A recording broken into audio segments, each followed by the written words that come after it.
Thank you, Susan. Really nice to be with everybody today. Really appreciated, Susan, your remarks and Rotendo's as well, and feel like quite a neophyte in your company. So I have nothing so beautiful and articulate prepared for this conversation, and I don't think I'll use my 5 minutes, but I will say that, as a physician and a scientist, I come to this conversation about spirituality reluctantly. I started from a perspective of trying to understand the scientific connections between the state of our planet's natural systems and human health, and recognizing that potentially the majority of the global burden of disease over the next century is going to be driven by our own transformation of our planet's natural systems. And from a purely pragmatic perspective of thinking about how we're going to safeguard human health and the rest of life on Earth into the future, we need to rethink the way we're living in order to protect and regenerate our natural life support systems.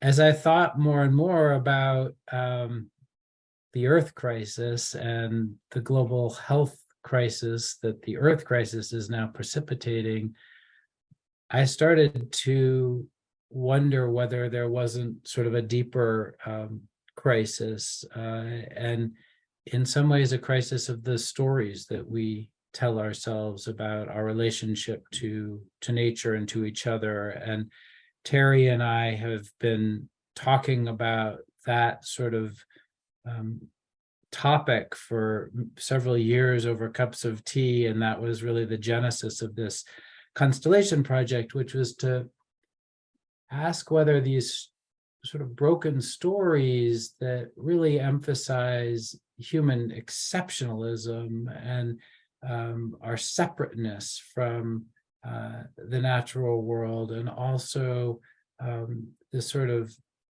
privileged position of a very few of us over other species, but also over other human beings, and particularly over future generations, and that we have sort of claimed this privileged position that we really have no right to.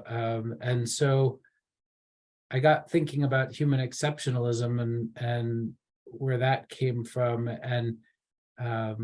and the need for different stories. And so Terry and I have been sort of thinking about this idea of what are the other stories that describe a different relationship between us and the natural world, and describe the kind of caregiving that Susan was talking about across geographies and generations.